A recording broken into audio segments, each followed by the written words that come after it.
அனைவருக்கும் வணக்கம். இன்னைக்கு பார்த்தீங்கன்னா தினமணி நியூஸ் பேப்பர் செய்தித்தாள் நம்ம பார்க்குறோம். இன்று ஏப்ரல் 9ஆம் தேதி 2019. இன்னைக்கு செவ்வாய்க்கிழமை ஏப்ரல் 9. ஸோ ஃபஸ்ட்டு பேப்பரில் ஃப்ரண்ட் பேஜ்லேயே பார்த்தீங்கன்னா பாஜக தேர்தல் அறிக்கை வெளியீடுன்னு கொடுத்துருக்காங்க. ஸோ ஒன்று ஒன்றா பார்த்துருவோமே இதையும். ஏன்னா இது நமக்கு வருமானம் தெரியாது, ஆனால் கிடைக்கும். அதாவது வருமானம் இந்த திட்டங்கள் எல்லாம் வருமானம் தெரியாது, நான் வேறு எதுவும் சொல்லலை, ஓகேங்களா. ஸோ காலையில் எந்திரிச்ச உடனே பார்த்தீங்கன்னா பேப்பர் பார்க்கும்போது நினச்சிக்கிட்டே தான் பார்த்தேன். இந்த மாதிரி எதுவும் வீடியோவில் சொல்லிடக்கூடாது, அரசியல் சம்மந்தமாக குறிப்பாக தேர்தல் சம்மந்தமாக எதுவும் சொல்லிடக்கூடாது அப்படின்னு தான் இந்த வீடியோ போட ஆரம்பிச்சிருக்கேன். சரி, ஃபஸ்ட்டு எடுத்தோடனே பார்த்தீங்கன்னா வட்டி இல்லா வேளாண் கடன், விவசாயிகளுக்கு ஓய்வூதியம், இந்த மாதிரிலாம் ரிட்டையர்மெண்ட்டெல்லாம் இப்போ பென்ஷனே சரியாக வரலன்னு ஒரு பிரச்சனை ஓடிட்டு இருக்குது. இப்போ விவசாயிகளுக்கு ஓய்வூதியம். ஓகே, ஸோ நம்புங்க. அதனால தான் எங்கள் கண்ணு மாதிரி ஒன்று வரைஞ்சிருக்கேன். கண்ணை கொஞ்சம் அப்படியே ராகவன் அப்படின்னு கண்ணை சிமிட்டுவார் வேட்டையாடு விளையாடல, அந்த மாதிரி தான் ரொம்ப இதாக இருந்துருக்கு, ஜர்க்காகுது. அடுத்தது ராமர் கோயில் கட்ட நடவடிக்கை. இங்கே பார்த்தீங்கன்னா கிரிட்டிசிசன் பண்ணியிருப்பாங்க இந்த இடத்துல. ஓகே, ஸோ அதில் பார்த்தீங்கன்னா அடுத்து நான் சொல்கிறேன். மத நம்பிக்கைகளை பாதுகாக்க உறுதி. சிரிப்பு தான் வருது. நதிகள் இணைப்புக்கு தனி ஆணையம் கேள்விக்குறி. அனைவருக்கும் கான்கிரீட் வீடு.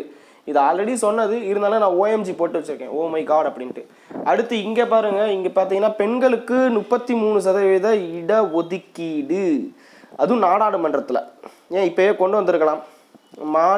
நாடாளுமன்றம் மற்றும் மாநில சட்டப்பேரவைகளுக்கு பெண்களுக்கு 33% இடஒதுக்கீடு அளிக்கும் வகை செய்யும் அரசியலமைப்பு திருத்த மசோதா நிறைவேற்றப்படும் சொல்லியிருக்கிறாங்க. இப்போவே கொண்டு வந்திருக்கலாம். முத்தலாக் நடைமுறை, அதுக்கப்புறம் பார்த்தீங்கன்னா முத்தலாக்கு எதிராக சட்டம் இயற்றப்படும் சொல்லியிருக்கிறாங்க. இது ஓரளவுக்கு பண்ணிடுவாங்கன்னு நினைக்கிறேன்.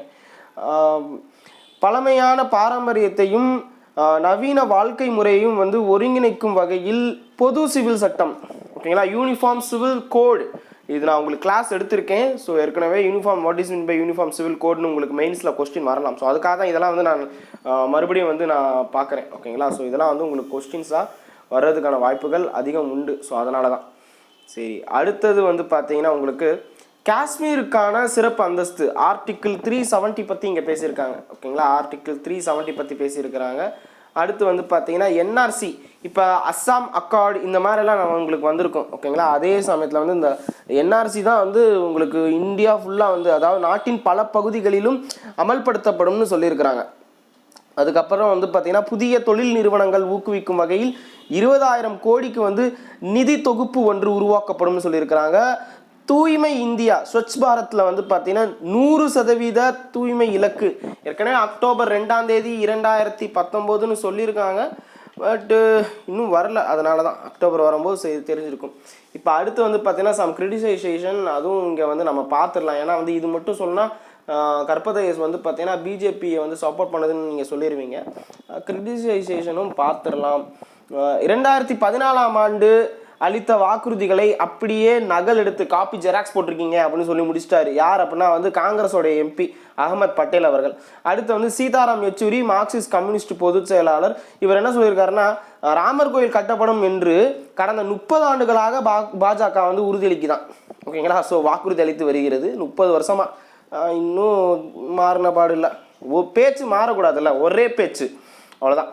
ஒரே தேசம், ஒரே ஜிஎஸ்டி, நாடு முழுவதும் ஒரே வரி, ஒரே தேர்தல், ஒரே பேச்சு. நான் யாரையும் கிரிட்டிசைஸ் பண்ணலை. ஸோ இவர் சொல்லியிருக்காரு, நான் சொல்லலை, ஓகேங்களா. சீதாராம் யெச்சூரி அவர்கள் சொல்லியிருக்காங்கன்னு பேப்பரில் போட்டிருக்காங்க. நான் அப்படியே கன்வே பண்ணுறேன். I am just a PM postman, ஓகேங்களா. சரி, அடுத்து பார்த்தீங்கன்னா தேசிய மாநாட்டு கட்சி தலைவர் ஃபரூக் அப்துல்லா அவர்கள் என்ன சொல்லியிருக்காங்கன்னா, ஜம்மு காஷ்மீருக்கு சிறப்பு அந்தஸ்து வழங்கும் இந்திய அரசியலமைப்பு சட்டம் 370 பார்த்தீங்கன்னா நீக்கினால் மக்களிடையே பிரிவினை மேலும் அதிகரிக்கும்னு சொல்லியிருக்கிறாங்க. ஓகே, ஸோ இது இங்கே இருக்குது. ஓகே, அடுத்தது பார்த்தீங்கன்னா இதான் நான் சொல்லியிருக்கேன். அடுத்தது பார்த்தீங்கன்னா உங்களுக்கு மாயாவதி அவர்கள் பகுஜன் சமாஜ்வாத் இது வந்து ஏற்கனவே அளித்த வாக்குறுதிகளை பாஜக அரசு நிறைவேற்றவில்லை. இந்நிலையில் புதிய வாக்குறுதிகளை நிறைவேற்றுவதற்கு அவர்களுக்கு தார்மீக உரிமை கிடையாது அப்படின்னு இங்கே சொல்லியிருக்கிறாங்க. ஏற்கனவே வந்து நீங்கள் ஏதோ ரொம்ப நல்லா பண்ணிட்டீங்கோ, இப்போ புதுசாக என்ன பண்ண போகிறீங்கோ அப்படின்னு இந்த அம்மா கேட்டிருக்காங்க. சரி, நம்ம அடுத்து நம்ம எக்ஸாம் ஓரியன்டாக பார்த்துடலாம். ஓகேங்களா? இந்த இது நான் ஏன் எடுத்து வச்சுருக்கேன் அப்படின்னா வந்து உயிரி உரத்திற்கான அமைக்கப்பட்ட உயர்மட்ட குழுவின் நோக்கம் என்னன்னு வந்து பார்த்தீங்கன்னா நம்ம மதுரை ஹைகோர்ட் பெஞ்ச் வந்து கேட்டிருக்காங்க. மெட்ராஸ் ஹைகோர்ட் பெஞ்ச் மதுரை வந்து கேட்டிருக்காங்க. ஸோ இப்போ என்னன்னா உயிரி உரத்திற்கான அமைக்கப்பட்ட உயர்மட்ட குழு அப்படின்னு இருந்துச்சுன்னா அதனுடைய தலைவர் இந்த மாதிரி யாராவது இருக்கணும்ல. ஸோ அதை பற்றி கொஸ்டின் கேட்கலாம். நான் தேடி பார்த்தேன், எனக்கு கிடைக்கல. சப்போஸ் உங்களில் யாருக்காவது கிடைச்சிச்சுன்னா வந்து சொல்லுங்கள், நம்ம நண்பர்களுக்கு யூஸ்ஃபுல்லாக இருக்கும். அடுத்தது நான் நேற்றே வந்து நம்ம கற்பதையஸில் போட்டேன், சேலம் 8 வழிச்சாலை திட்டம் வந்து ரத்து அப்படின்னு வந்திருக்கு. அதுக்கு வந்து மேல்முறையீடு செய்ய போகிறாங்கன்னு அமைச்சர் சொல்லியிருந்தார். ஓகேங்களா? ஸோ ராஜேந்திர பாலாஜி அவர்கள் வந்து தெரிவித்திருந்தார். ஆனால் வந்து இப்போதைக்கு எலெக்ஷன் தான் கான்சன்ட்ரேஷன். ஸோ அதனால் வந்து பண்ண மாட்டாங்க. சேலம் உள்ளிட்ட சில அந்த பெல்ட்டில் வந்து பார்த்திங்கன்னா இவங்களுக்கு ஓட்டு வேணும். ஸோ அதனால் இப்போதைக்கு மேல்முறையீட்டுக்கு போக மாட்டாங்க. மேபி ஃப்யூச்சரில் போகலாம். அடுத்தது வந்து பார்த்தீங்கன்னா உங்களுக்கு தேடி எடுக்கிறேன், பார்த்துக்கோங்க. பேரண்டல் விண்டோ அப்படின்னா என்னன்னு ஒரு கொஸ்டின் கேட்கலாம். 3 மார்க் கொஸ்டின். பேரண்டல் விண்டோ என்றால் என்ன, பேரண்டல் விண்டோ என்றால் என்ன அப்படின்னு ஒரு கொஸ்டின் கேட்கலாம். இப்போ நிறைய வந்து இந்த சமூக ஊடகம் இன்டர்நெட்னால வந்து பார்த்தீங்கன்னா நிறைய ஆபத்துகள் இருக்குது. ஓகே, ஸோ இப்போ சைபர் கிரைம் அந்த மாதிரிலாம் சொல்கிறாங்க. ஈவன் வந்து பார்த்தீங்கன்னா ஆபாசமாக படம் எடுத்து அனுப்புறது, அந்த படத்தை வந்து சின்ன பசங்க பார்த்து கெட்டு போகிறது, இதெல்லாம் நிறைய இருக்குது. ப்ளஸ் நம்ம மொபைலில் இருக்கக்கூடிய நிறைய டேட்டாஸ் தங்கத்துக்கு ஈக்குவலாகவே வந்து பார்த்தீங்கன்னா இப்போ டேட்டாஸ் பார்க்குறாங்க. ஸோ அதனால் வந்து இந்த டேட்டா சம்மந்தமாக இதெல்லாம் வந்து மின்னணு மற்றும் தகவல் தொழில்நுட்ப அமைச்சகம் வந்து பதிலளிக்க வந்து நம்ம சேம் மதுரை கோர்ட் தான் வந்து உத்தரவிட்டிருக்கு. அதன் அடிப்படையில் இந்த பேரண்டல் விண்டோனா என்னன்னு கேட்கலாம். இந்த குழந்தைகளை வந்து பார்த்தீங்கன்னா அவங்களுக்கு வந்து விழிப்புணர்வு ஏற்படுத்தும் விதமாக அதை வந்து இந்த பேரண்டல் அப்படின்னா வந்து பேரண்ட்ஸ் பெரியவங்க வந்து பார்த்தீங்கன்னா குழந்தைகளை வந்து அப்படியே விண்டோனா பார்க்குறது, ஜன்னல் ஓரத்தில் பார்க்குற மாதிரி பார்க்குறது, கவனிக்கிறது, என்ன பண்ணுறாங்க, அதற்கு ஏதாவது வந்து ஆப் செயலி ஏதாவது இருக்கா அப்படின்னு கேட்டிருக்காங்க.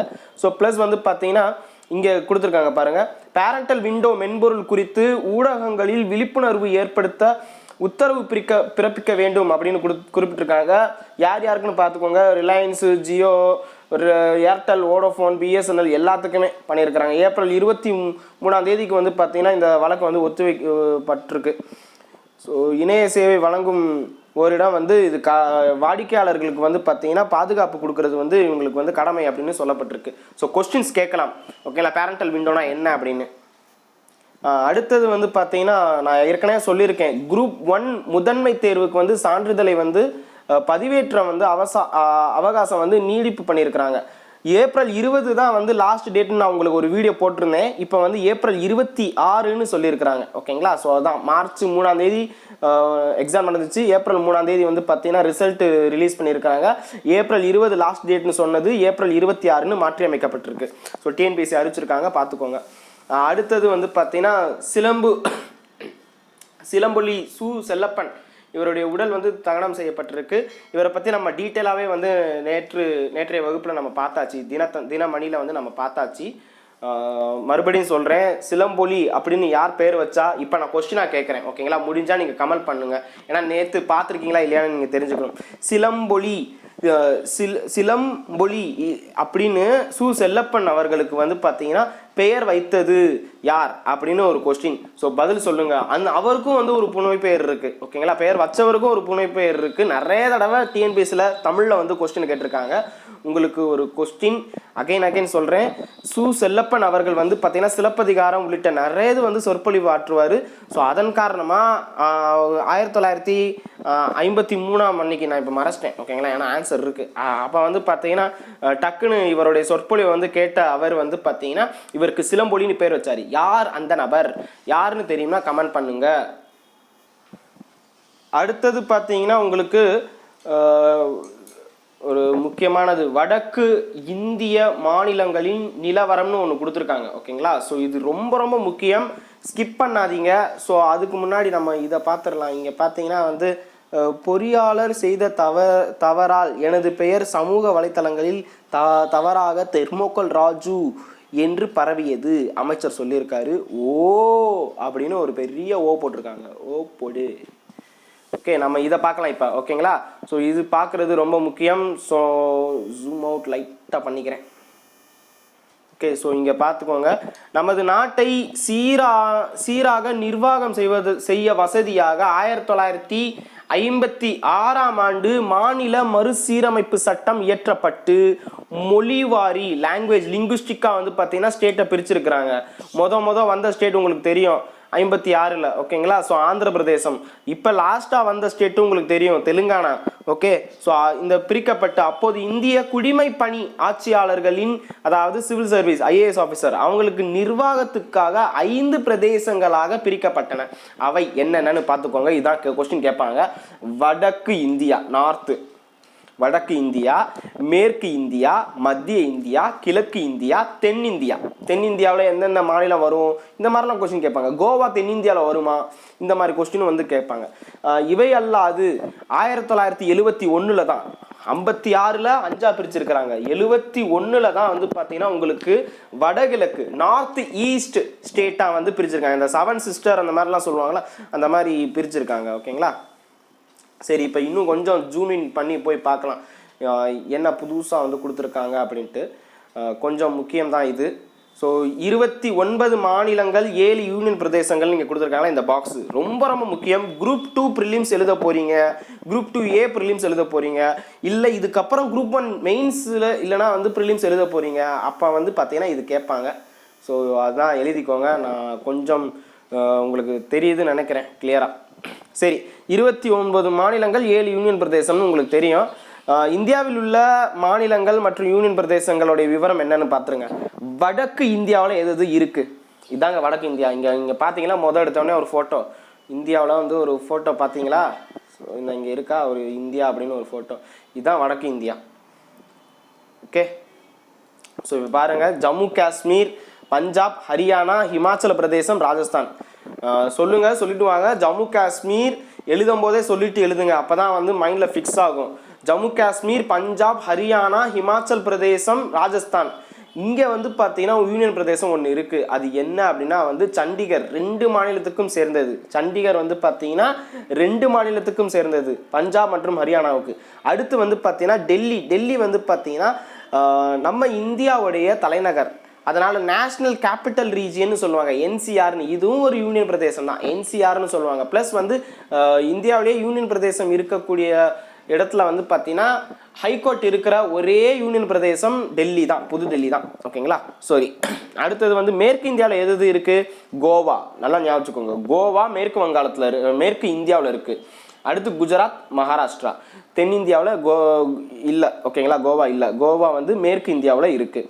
அடுத்தது வந்து பார்த்தீங்கன்னா யூனியன் பிரதேசம் இங்கே வந்து பார்த்தீங்கன்னா 2 இது இருக்குது, டையூ டாமன், தாதர் நகர் ஹவேலி. மத்திய இந்தியான்னு சொல்லும்போது சத்தீஸ்கர், மத்திய பிரதேசம் கண்டிப்பாக வரும்.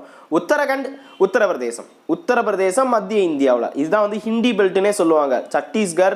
சத்தீஸ்கர் கூட விட்டுலாம், சத்தீஸ்கர் ஜார்க்கண்ட் கூட ஹிந்தி அவ்வளோவா இல்லை, அந்த சில லாங்குவேஜ் இருக்கும், அதுதான். ஜார்க்கண்டில் வந்து இங்கிலீஷ் வந்து வந்துடும் அப்பப்போ. மத்திய பிரதேசம், உத்தரகண்ட் அண்டு உத்தரப்பிரதேசம், இது 3மே வந்து ஹிந்தி பெல்ட்டுனே சொல்லலாம். ஓகே, ஸோ அடுத்து கிழக்கு இந்தியான்னு சொல்லும்போது பீகார், அகெயின் வந்து பார்த்தீங்கன்னா உங்களுக்கு இங்கே ஜார்க்கண்ட் வருது. ஓகேங்களா? ஸோ மன்னிக்கணும், மத்திய பிரதேசத்தில் ஜார்க்கண்ட் இல்லை. ஓகேங்களா? ஜார்க்கண்ட் இல்லை, சத்தீஸ்கர் மட்டும் தான் இருக்குது. ஜார்க்கண்ட் வந்து உங்களுக்கு கிழக்கு இந்தியாவில் வந்துடுது. பீகார், ஜார்க்கண்ட், ஒடிசா, மேற்கு வங்காளம் கிழக்கு இந்தியாவில். ஓகேங்களா? கிழக்கு இந்திய கம்பெனி எங்கே வந்தாங்க, மேற்கு வங்காளத்தில் வந்தாங்க. தென்னிந்தியாவில் மொத்தம் வந்து 4 இருந்தது. அதாவது ஆந்திர பிரதேசம், கர்நாடகா, கேரளா, தமிழ்நாடு 4 இருந்தது. ஆந்திராவை பிரித்ததுனால தெலுங்கானாவும் உள்ளக்குள்ளே வந்துடுது. இங்கே வந்து பார்த்தீங்கன்னா யூனியன் பிரதேசம் 1 இல்லை 3 இருக்குது. லட்சத்தீவுகள், அந்தமான் நிக்கோபார், புதுச்சேரி 3ஆக பிரிஞ்சிருக்கு. புதுச்சேரி வந்து தமிழ்நாட்டிலே வந்து பார்த்தீங்கன்னா வந்து உங்களுக்கு 2ஆக பிரிஞ்சிருக்கும், காரைக்கால் மற்றும் புதுச்சேரின்னு. அதுக்கப்புறம் ஏனம் மற்றும் மாஹி வந்து பார்த்தீங்கன்னா உங்களுக்கு கேரளாவில் இருக்குது. ஏனம் வந்து பார்த்தீங்கன்னா உங்களுக்கு ஆந்திராவில் இருக்குது. அடுத்து வந்து பார்த்தீங்கன்னா உங்களுக்கு கொஞ்சம் கீழே வந்தீங்கன்னா வடக்கு இந்தியான்னு சொல்லும்போது அதில் வந்து அருணாச்சல பிரதேசம், அஸ்ஸாம், மணிப்பூர், மேகாலயா, மிசோரம், நாகாலாந்து, திரிபுரா, சிக்கிம் இதெல்லாம் வந்துடும். ஓகே, ஸோ இதுதான் வந்து உங்களுக்கு கொடுத்துருக்காங்க. இதை தாண்டி வந்து பார்த்தீங்கன்னா இதுதான் நான் வந்து இம்பார்ட்டண்டாக கொடுத்துருக்கேன். இதை தாண்டி ஏதாவது இந்த இதில் வந்து இந்த செய்திகளில் வந்து இருக்கா அப்படின்னா வந்து பாஜக பற்றி தான் நிறையா கொடுத்துருக்காங்க. ஸோ நமக்கு இது தேவையா அப்படின்னா வந்து பாஜக, அதுக்கப்புறம் வந்து மனோகர் கட்டார் பற்றி ஒவ்வொருத்தர் பாஜக அப்படின்னு சொல்லிட்டு போகும்போது ஒவ்வொன்றும் சொல்லியிருப்பாங்க. முக்கிய பிரச்சனைகள் அப்படின்னு பார்க்கும்போது உங்களுக்கு இங்கே கொடுத்துருக்காங்க. ஜம்மு காஷ்மீர், ஹரியானா, பஞ்சாப் இது கொஞ்சம் முக்கியம். இந்த முழுவதுமாக பார்க்கும்போது கொஞ்சம் முக்கியம்தான். பட் இருந்தாலும் வந்து பார்த்தீங்கன்னா நீங்கள் ஆல்ரெடி புக்கில் படிச்சிருப்பீங்க. ஓகேங்களா? ஸோ அதனால் வந்து பார்த்தீங்கன்னா இது தேவையில்லை. ஒரு சில இதுதான் வந்து முக்கியமாக கருதுவேன் நான் இது வரைக்கும். முரளி அவர்கள் வந்து இந்த இதை எழுதியிருக்காரு. ஸோ நீங்கள் இது பார்க்கலாம். அடுத்தது வந்து பார்த்தீங்கன்னா எடுத்தவொடனே இந்த சொல்லுவேன் ஓப்பன் பேஜ் அப்படின்னு சொல்லுவேன். ஓகேங்களா? அந்த ஓப்பன் பேஜில் வந்து பார்த்தீங்கன்னா இந்த ஆர்டிக்கிள், குறிப்பாக அந்த 2 ஆர்டிக்கிளுமே வந்து நம்ம எப்போயுமே படிக்கணும். அதில் வந்து இது பாருங்கள், வேதனை அளிக்கும் பின்னடைவு அப்படின்னு கொடுத்துருக்காங்க. இந்திய ரிசர்வ் வங்கி வந்து பார்த்தீங்கன்னா தன்னிச்சையாக செயல்பாட்டுக்கு எதிராக வந்து பொதுத்துறை வங்கிகள் வந்து பார்த்தீங்கன்னா இந்த என்பிஏன்னு சொல்லுவாங்க, வாராக்கடன் பிரச்சனை குறித்து வந்து பார்த்தீங்கன்னா மெத்தனத்துக்கு ஆதரவாகவும் உச்சநீதிமன்றம் கடந்த செவ்வாய்க்கிழமை வந்து ஒரு தீர்ப்பு வந்து கொடுத்துருக்காங்க. அதை பற்றி தான் இங்கே வந்து கொடுத்துருக்காங்க. ஸோ நேஷ்னல் கம்பெனி லா ட்ரிபியூனல் பற்றி ஏதாவது தெரியுமான்னு உங்களுக்கு கொஸ்டின் கேட்டால் இது வந்து நீங்கள் எழுதலாம். ஓகேங்களா? ஸோ இது வந்து எழுதலாம். ஸோ இதில் வந்து பார்த்தீங்கன்னா வட்டித்தொகை செலுத்தாத கணக்குக்கு, நல்லா கவனிங்க, வட்டித்தொகையை வந்து செலுத்தாத கணக்குகள் தவணை தவறினால் அடுத்த 180 நாட்களுக்குள், அதாவது எஃப்டி வந்து பார்த்தீங்கன்னா இப்போ ஷார்ட் டேர்ம் எஃப்டி போடுவாங்க, லாங் டேர்ம் எஃப்டி போடுவாங்க. லாங் டேர்ம் வந்து 181 டேஸில் இருந்தால் ஆரம்பிக்கும். ஸோ அந்த வயசில் வந்து பார்த்தீங்கன்னா டி பில்ஸ் இந்த பற்றியெல்லாம் நீங்கள் வந்து படிச்சிருப்பீங்க எக்கனாமிக்ஸில். அதன் அடிப்படையில் உங்களுக்கு 180 நாட்கள்னு வச்சுருக்கிறாங்க. 180 நாட்களில் வந்து நாட்களுக்குள் கடனை திருப்பி செலுத்தணும். தவறினால் தவறுவதற்கான திட்ட வரைமுறையை ஏற்றுக்கொள்ள வேண்டும் அப்படி சொல்லியிருக்கிறாங்க. அப்படி 180 நாட்களுக்குள் கடனை திருப்பி தருவதற்கான திட்ட வரைமுறையை, திருப்பி கொடுக்கறதுக்காக திட்ட வரைமுறையை ஏற்றுக்கொள்ள வேண்டும். அப்படி செய்யாமல் போனால் அந்த நிறுவன வாடிக்கையாளர்களை தேசிய தொழில், நல்லா இதான் இம்பார்ட்டன்டானது, தேசிய தொழில் நிறுவன சட்ட தீர்ப்பாயத்திடம் ஒப்படைக்க வேண்டும் என்பதுதான் ஆர்பிஐயுடைய வழிகாட்டுதல். ஓகேங்களா? தேசிய தொழில் நிறுவன சட்ட தீர்ப்பாயம் அதன் கடன் தொகையை வாரா கடனாக கருதி திவால் சட்டத்தின் அடிப்படையில் வசூல் செய்ய நடவடிக்கை எடுக்கப்படும்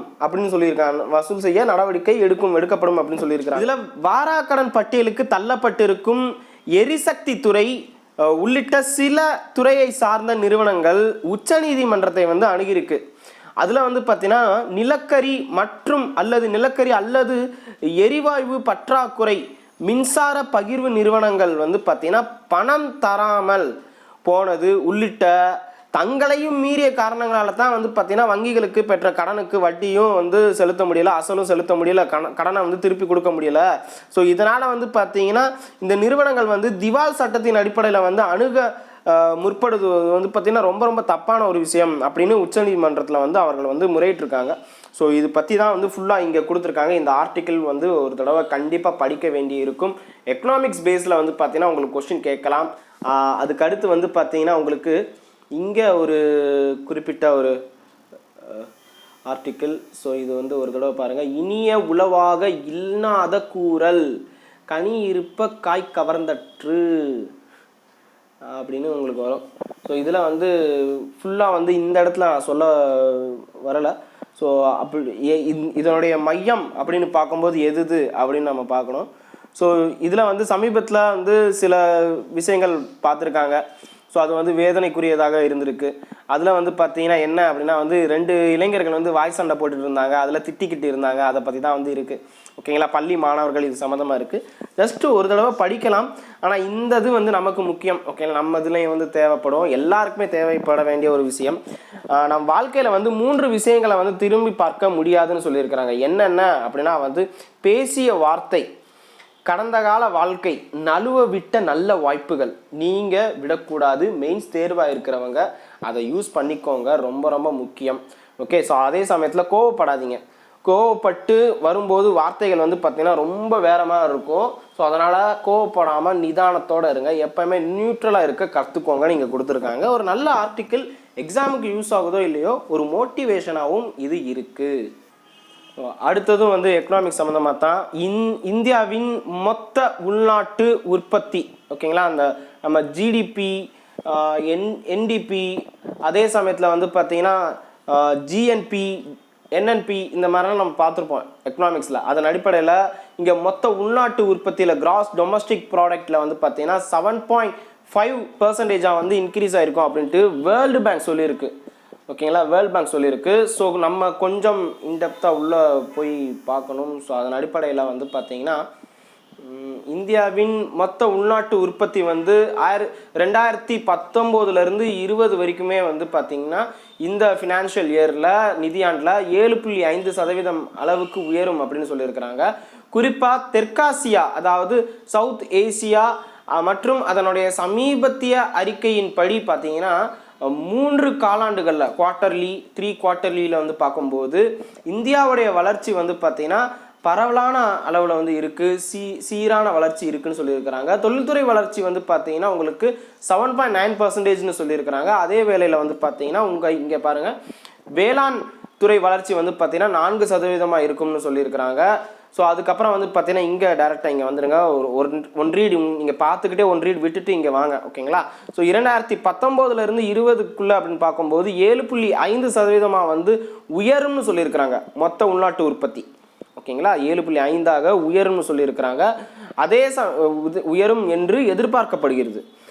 அதுக்கு குறிப்பாக வந்து தனியார் துறையில். அதுக்கப்புறம் வந்து பார்த்தீங்கன்னா பண வீக்கம் வந்து 4% இருக்கும் அப்படின்னு எதிர்பார்க்கப்படுது. பண வீக்கம், இன்ஃப்ளேஷன், ஓகேங்களா. ஸோ நடப்பு கணக்கு பற்றாக்குறை வந்து 1.9% குறையும் அப்படின்னு சொல்லியிருக்கிறாங்க. அதுக்கப்புறம் வந்து பார்த்தீங்கன்னா உங்களுக்கு உள்நாட்டு காரணிகளை பொறுத்த வரைக்குமே வந்து பார்த்தீங்கன்னா உங்களுக்கு இங்கே நிதி பற்றாக்குறை வந்து பார்த்தீங்கன்னா 6.2% இருக்கும் சூழ்நிலையில் வந்து மத்திய அரசின் 2019 20 நிதியாண்டுடைய மொத்த உள்நாட்டு உற்பத்தி வந்து 3.4% இருக்கும். அதாவது அரசின் பற்றாக்குறை வந்து பார்த்தீங்கன்னா உங்களுக்கு இந்த இதில் வந்து மொத்த உள்நாட்டு உற்பத்தியில் 3.4% இருக்குன்னு சொல்லியிருக்கிறாங்க. மொத்த உள்நாட்டு உற்பத்தியில் 3.4%ன்னு சொல்லியிருக்கிறாங்க. ஓகே. ஸோ நிதி பற்றாக்குறை. ஸோ அடுத்தது பார்த்தீங்கன்னா உங்களுக்கு நெக்ஸ்ட் ஒன் வந்து பார்த்தீங்கன்னா பாதுகாப்பு துறையில் வந்து ஒத்துழைப்பு, அதாவது இந்தியா மற்றும் இலங்கை வந்து ஒத்துழைப்பு வந்து பார்த்தீங்கன்னா கொடுக்கறதுக்கு ஒரு ஒப்பந்தம் போட்டிருக்காங்க. அதில் இந்த ஆர்டிக்கிளே ரொம்ப முக்கியமானதுன்னு பார்க்கும்போது நிறைய முக்கியமானதெல்லாம் இருக்கா அப்படின்னா வந்து ஒன்றுமே இல்லை. இந்திய வெளியுறவுத்துறை செயலர் யாருன்னு கேட்கலாம். சஞ்சய் மித்ரா, இவர் தான், இந்த பேர் தான் வந்து முக்கியம். அதுலேயும் வந்து பார்த்திங்கன்னா நிறைய பேசியிருக்காரு. இவரும் வந்து அந்த பாதுகாப்புத்துறை செயலரும் வந்து பேசியிருக்காங்க, அவங்க நாட்டுடைய பாதுகாப்புத்துறை செயலர். மற்றும் வந்து பார்த்திங்கன்னா இலங்கை அதிபர் மைத்திரிபால சிறிசேனா கூட வந்து பேசியிருக்காரு. சம் டிஸ்கஷன் போயிருக்கு. இதில் வந்து பார்த்திங்கன்னா முன்னாடி வந்து இராணுவ அதிகாரிக்கு வந்து பார்த்தீங்கன்னா இலங்கையுடைய இராணுவ அதிகாரிக்கு வந்து இந்தியாவில் அதுவும் தமிழ்நாட்டில் வந்து பயிற்சி கொடுத்துட்டு இருந்தாங்க. முன்னாள் முதல்வர் ஜெயலலிதாவுடைய தலையீட்டின் காரணமாக ஏற்கனவே வந்து இவங்க நம்ம இந்தியாவிலேயே வந்து பயிற்சி பெற்றுட்டு நம்ம தமிழ் மீனவர்களை வந்து பார்த்தீங்கன்னா இவங்க அடிப்பாங்க. ஸோ அதனால் இங்கே வந்து பயிற்சி கொடுக்க நான் வந்து அலோவ் பண்ண மாட்டேன் அப்படின்ட்டு ஜெயலலிதா அம்மையார் சொன்னதுனால வந்து பார்த்தீங்கன்னா இப்போ வந்து என்ன பண்ணியிருக்காங்கன்னா இந்தியாவில் பயிற்சி கொடுக்காம இலங்கையிலே போய் பயிற்சி கொடுக்கறதுக்காக வந்து பார்த்தீங்கன்னா பண்ணியிருக்காங்க. ஸோ இதுதான் இந்த தகவல் தான் கொடுத்துருக்காங்க. ஸோ செயலர் யாருன்னு கொஸ்டின் கேட்கலாம். ஸோ அது மட்டும் ஒரு தடவை பார்த்துக்கோங்க. நெக்ஸ்ட் வந்து பார்த்தீங்கன்னா உயர்கல்வி நிறுவனங்களுக்கான தரவரிசையில் வந்து சென்னை ஐஐடி, மெட்ராஸ் ஐஐடி வந்து பார்த்தீங்கன்னா டாப்பாக வந்திருக்கு. ஸோ இதுக்கு இந்த தரவரிசை பட்டியல் வந்து பார்த்தீங்கன்னா இந்திய தொழில்நுட்ப கழகம் ஐஐடி இதில் வந்து பார்த்தீங்கன்னா எல்லாத்தையும் வந்து கன்சிடர் பண்ணியிருக்கிறதுல சென்னை தான் வந்து டாப்பாக வந்திருக்கு. நாட்டிலேயே வந்து சிறந்து விளங்கும் உயர்கல்வி நிறுவனங்களுடைய தரவரிசை பட்டியல் வந்து மத்திய மனிதவள மேம்பாட்டுத்துறை அமைச்சகம், அதாவது ஹெச்ஆர்டி மினிஸ்ட்ரி வந்து பார்த்தீங்கன்னா திங்கட்கிழமை வந்து ரிலீஸ் பண்ணியிருக்கிறாங்க. இதில் தான் வந்து சென்னை ஐஐடி வந்திருக்கு. இதன் அடிப்படையில் வந்து பார்த்தீங்கன்னா பெங்களூர் ஐஐடி வந்து 2வது இடத்தையும், பெங்களூரில் இருக்கக்கூடிய இந்திய அறிவியல் கழகம் ஐஐடி இல்லை ஐஐஎஸ்சி ஓகேங்களா. ஸோ IISc இந்திய அறிவியல் கழகம் 2வது இடத்தையும், டெல்லி IIT 3வது இடத்தையும் வந்து பிடிச்சிருக்கு. டெல்லியில் இருக்கிற ஜவஹர்லால் நேரு இன்ஸ்டியூட் JNU வந்து பார்த்தீங்கன்னா 7வது இடத்தையும், பனாரஸ் ஹிந்து பல்கலைக்கழகம் 10வது இடத்தையும் வந்து பிடிச்சிருக்கு. ஸோ இது பற்றி தான் கொடுத்துருக்காங்க, வேறு எதுவும் இல்லை. ஸோ டெல்லி மேலாண்மை துறையில் நல்லா அடுத்தது இங்கே பாருங்கள், மேலாண்மை கல்லூரியில் வந்து மேனேஜ்மெண்ட் இதில் வந்து பார்த்தீங்கன்னா பெங்களூரு IIM வந்து பார்த்தீங்கன்னா இந்தியன் இன்ஸ்டியூட் ஆஃப் மேனேஜ்மெண்ட் வந்து ஃபர்ஸ்ட் பிளேஸ் பிடிச்சிருக்கு. அதே சமயத்தில் பெங்களூரில் இருக்கிற தேசிய சட்டக்கல்லூரி வந்து பார்த்தீங்கன்னா சட்டக்கல்லூரியில் ஃபர்ஸ்ட் எடுத்திருக்கு. சட்டக்கல்லூரியில் கிளாட் எக்ஸாம்லாம் எழுதினீங்கன்னா பெங்களூர் வந்து சூஸ் பண்ணலாம். பெங்களூர் சட்டக்கல்லூரி ஃபர்ஸ்ட் வந்திருக்கு. நாட்டிலே சிறந்து விளங்கும் பல்கலைக்கழகங்கள் மற்றும் கல்லூரிகளுக்கான பட்டியல் வந்து 2016ஆம் ஆண்டில் இருந்து HRD மினிஸ்ட்ரி வந்து வெளியிட்டு வந்திருக்காங்க. ஸோ அது வந்து இங்கே கொடுத்துருக்காங்க, பார்த்துக்கோங்க. அடுத்தது வந்து பார்த்தீங்கன்னா தனுஷ் பீரங்கி வந்து பார்த்தீங்கன்னா இராணுவத்திடம் ஒப்படைக்கப்பட்டிருக்கு. ஸோ அந்த தகவல் இங்கே இருக்குது. ஸோ தனுஷ் பீரங்கி பற்றி நீங்கள் இதில் தெரிஞ்சுக்கலாம். இதை தாண்டி நம்ம வந்து டிஃபென்ஸ் சம்மந்தமாகவோ இல்லைனா வந்து சயின்ஸ் அண்ட் டெக்னாலஜி சம்மந்தமாகவோ பார்க்கும்போது இதை பற்றி நம்ம வந்து பார்க்கலாம். சரி, உங்களுக்கு இப்போ கரெக்டாக தெரியுதுன்னு நினைக்கிறேன். ஓகே, இந்தியாவிலேயே இண்டிஜீனியஸ் ப்ராடக்ட்னு சொல்லலாம். இந்தியாவிலேயே தயாரிக்கப்பட்ட 6 தனுஷ் பீரங்கி வந்து பார்த்தீங்கன்னா இராணுவத்திடம் வந்து ஒப்படைச்சிருக்கிறாங்க. இதில் வந்து இந்த ஜபல்பூரில் வந்து பார்த்தீங்கன்னா இருக்கிற மத்திய பிரதேசம் ஜபல்பூரில் பீரங்கி தயாரிப்பு தொழிற்சாலை அங்கே அதிலிருந்து தான் வந்து பார்த்தீங்கன்னா தளவாடங்கள் இதெல்லாம் வந்து பார்த்தீங்கன்னா கொடுக்கப்பட்டிருக்கு. கிட்டத்தட்ட வந்து மொத்தம் 114 பீரங்கிகள் உற்பத்தி செய்வதற்கான ஒப்பந்தம் வந்து பார்த்தீங்கன்னா பாதுகாப்பு அமைச்சகம் இராணுவம் வந்து பார்த்தீங்கன்னா போடப்பட்டிருக்கு. ஓகே, தளவாட தொழிற்சாலை வாரியத்துக்கு வந்து பார்த்தீங்கன்னா கொடுத்துருக்காங்க. ஸோ முதற்கட்டமாக 6 வந்து வெளியே வந்திருக்கு. ஸோ தெரிஞ்சுக்கோங்க, இந்தியாவிலேயே வந்து பார்த்தீங்கன்னா தயாரிக்கப்பட்டதுன்னு கேட்டால் இது. அதுக்கப்புறம் வந்து பார்த்தீங்கன்னா உங்களுக்கு இதில் ஏதாவது இம்பார்ட்டனாக அப்படின்னா இராணுவம் வந்து வெளியிட்ட அறிக்கையின்படி தற்போது வந்து பார்த்தீங்கன்னா பீரங்கி 81% அளவுக்கு வந்து உள்நாட்டு தயாரிப்பாக தான் இருக்குது. அதே சமயத்தில் வந்து பார்த்தீங்கன்னா 91% வந்து பார்த்தீங்கன்னா உங்களுக்கு 2019ஆம் ஆண்டுக்குள் 91% மாறும்னு சொல்லியிருக்கிறாங்க. 18 பீரங்கிகள் வந்து கொண்ட ஒரு படைப்பிரிவு வந்து பார்த்தீங்கன்னா அடுத்த ஆண்டுக்குள் வந்து கொண்டு வரப்படும்னு சொல்லியிருக்கிறாங்க. வேறு எதுவும் இல்லை. இதை தாண்டி ஜஸ்ட் தெரிஞ்சுக்கோங்க தனுஷ் பீரங்கி பற்றி. அடுத்தது வந்து பார்த்தீங்கன்னா மீண்டும் ஆட்சிக்கு வந்தால் கேட்டலோனியாவுக்கு வந்து தனி நாடு அங்கீகாரம் கிடையாது அப்படின்ட்டு சொல்லியிருக்காங்க. எல்லா இடத்துலையுமே வந்து வாக்குறுதி, மேனிஃபெஸ்டோ அது மாதிரிலாம் நிறைய கொடுத்துட்டு வர்றாங்க. ஸ்பெயின் பிரதமர் வந்து இந்த மாதிரி தெரிவிச்சிருக்காரு. ஓகே, சோசியலிச கட்சியை வந்து மீண்டும் ஆட்சிக்கு வந்துச்சுன்னா வந்து கேட்டலோனியா மாகாணத்துக்கு வந்து பார்த்தீங்கன்னா தனி நாடு அங்கீகாரம் வழங்காது அப்படின்னு அந்த கட்சியுடைய பொதுச் செயலாளர் மற்றும் ஸ்பெயின் நாட்டினுடைய பிரதமராக இருக்கிற இப்போ பிரதமரான பெட்ரோ சாnchez அவர் வந்து பார்த்தீங்கன்னா வாக்குறுதி அளிச்சிருக்காரு. பெட்ரோ சாnchez வந்து வாக்குறுதி அளிச்சிருக்காரு. ஸோ இது பற்றி நம்ம ஆல்ரெடி குரூப் 1ல் வந்து கண்டிப்பாக கொஸ்டின் கேட்கறதுக்கான வாய்ப்புகள் இருக்குன்னு நான் ஆல்ரெடி சொல்லியிருக்கேன். ஏன்னா வந்து நிறைய இந்த மாதிரி இன்டர்நேஷ்னல் நியூஸ் பற்றியும் வந்து ஒரு கொஸ்டின்ஸ் வந்து கண்டிப்பாக கேட்குறாங்க.